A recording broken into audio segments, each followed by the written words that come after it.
sobre este tema. El autismo es una condición o un problema de salud relacionado a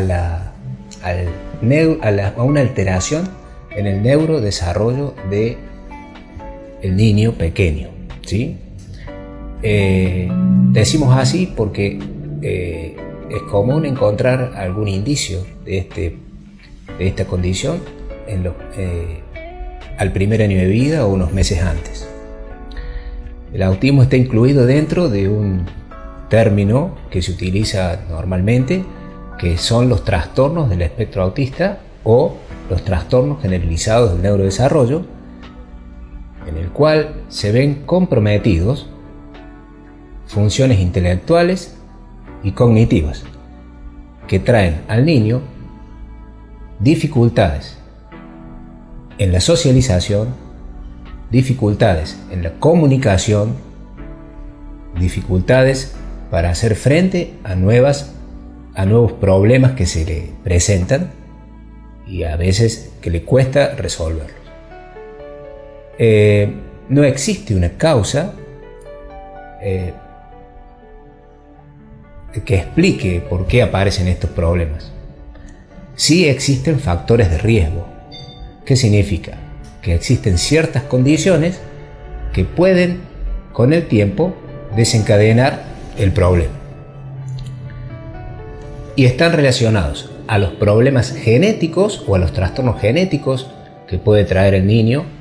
Sabemos que los genes se transmiten a través de generaciones en generaciones y esos genes interactúan con el exterior y el ambiente y en condiciones que no son favorables de su crianza. Así, por ejemplo, el ejemplo más típico es el síndrome de Down. El síndrome de Down es una enfermedad cromosómica que favorece la presencia de autismo, lo que no quiere decir que todos los niños Down van a ser autistas, o sea, no, es una condición, es un factor de riesgo para que el niño tenga autismo. Después, lo que puede pasar cuando la mamá está embarazada. La mamá embarazada puede tener problemas de salud como diabetes, puede estar expuesta a ciertos tóxicos como puede ser el alcohol, como puede ser el tabaquismo, como puede ser las drogas. La mamá puede tener déficit alimentario y tener deficiencia de algunos minerales o de algunas vitaminas que favorezcan en su niño la aparición del autismo. Además, tenemos que tener presente que cuando el niño nace, si nace prematuro, nace antes de tiempo, ese niño tiene más riesgo de presentar el autismo. Si nace con alguna deficiencia de oxígeno o un sufrimiento en el momento de nacer, también tiene mayor riesgo. Otro factor de riesgo importante es el hecho de haber tenido un hijo ya con el problema. Esos papás van a tener muchas más posibilidades de tener otro hijito con autismo. Un niño menor de 3 años que está todo el día mirando pantallas también tiene riesgo a presentar autismo. Niños que no toman la teta. La lactancia materna es un factor protector reconocido a nivel mundial como favorecedor de una crianza más saludable. El diagnóstico de autismo debe ser hecho de manera precoz, porque mientras más rápido uno utiliza estrategias para tratarlo, mejores resultados vamos a tener. El 90% de los casos lo detectan los papás o los abuelos, y esto es de vital importancia para los profesionales, tanto médicos como fonoaudiólogas, psicólogas o psicopedagogas, y para las maestras, los docentes, porque es muy común que la consulta sea realizada por los familiares y a partir de ahí, si el médico tiene alto índice de sospecha o la docente tiene alto índice de sospecha, va a poder abordar de manera precoz el tratamiento, lo cual es sumamente importante que se empiece cuanto antes.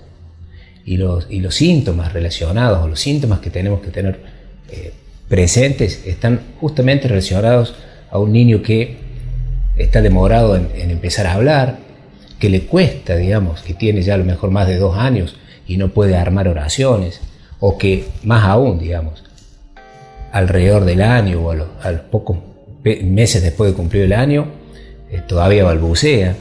Un niño que a lo mejor uno le habla y te repite lo que vos le estás diciendo sin responder la pregunta, por ejemplo.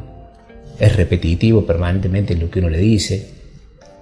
Un niño que parece que no te escucha cuando le hablas. Un niño que juega todo el tiempo solito y utiliza objetos que son raros como juguetes. Y vos decís, ¿por qué juega con eso si tiene tantos juguetes? Que es repetitivo en sus juegos. Todas esas cosas nos llevan a pensar y a sospechar en este problema o esta condición. Entonces, el tratamiento del autismo es multidisciplinario. No existe una pastilla, no existe un remedio que uno le pueda dar para que el niño en 2 días ya esté bien. Y esto es de suma importancia conocerlo, porque es muy común que en el transcurso del tratamiento los padres se cansen, no sigan con las recomendaciones, y es muy importante que entendamos que el abordaje multidisciplinario es el mejor tratamiento que le podemos hacer al niño, y sobre todo de manera precoz. Y como mensaje final, entender que los padres necesitan también herramientas para poder trabajar con estos niños, necesitan del apoyo de todos, de todo el equipo médico y multidisciplinario, como bien dije, para no sentirse solos, para sentirse apoyados. Es fundamental, digamos, el apoyo del equipo también a los papás para que puedan, digamos, afrontar esta condición.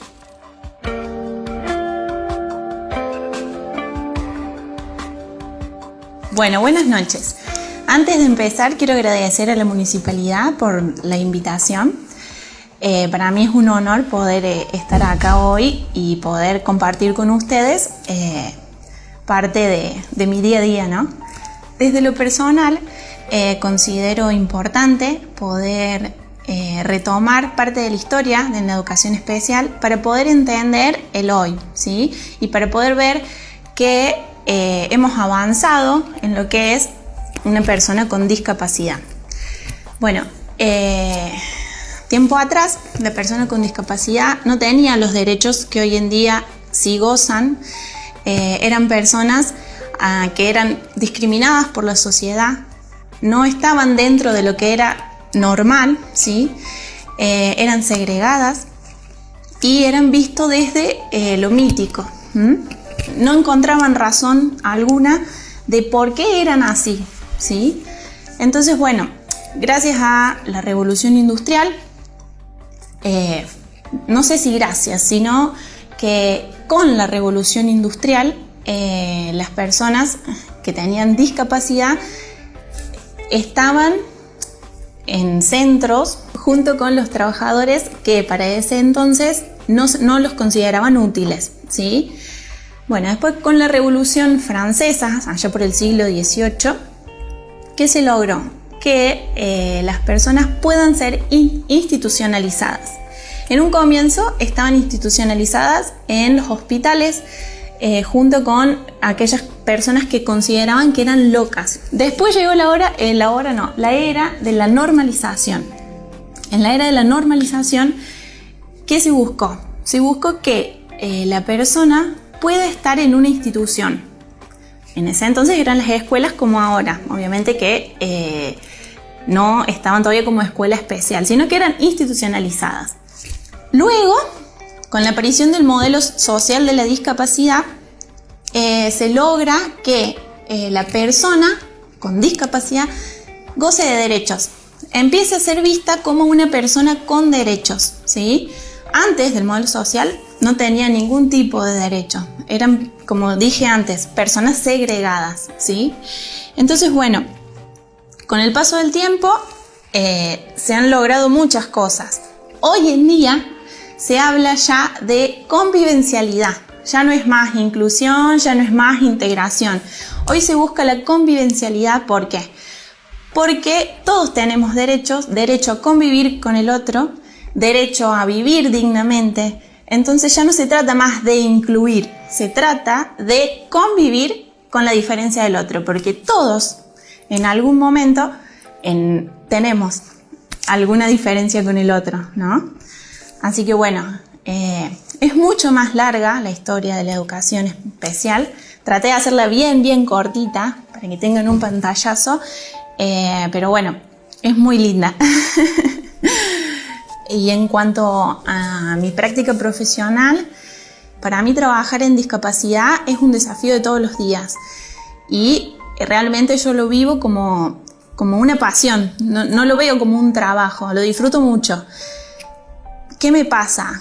Ver la discapacidad, para mí, ya sea autismo, ya sea un síndrome de Down, sea la discapacidad que sea, para mí es la persona, ¿sí? No es la discapacidad o tiene tal cosa, no, es una persona con nombre, con apellido, que tiene deseos como uno, como cualquiera, que tiene intereses, ¿sí? Que tiene gustos, que le gusta determinado tipo de música, que le gusta un deporte, que le gusta juntarse con amigos, como cualquiera.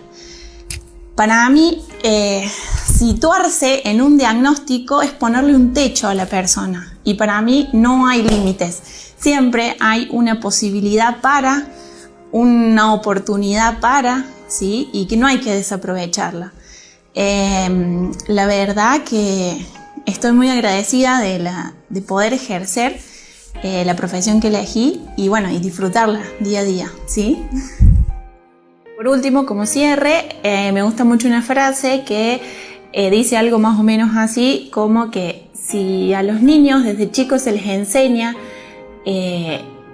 las diferencias, no tenemos que hablar de una inclusión, sino de una convivencia entre todos, porque todos somos diferentes.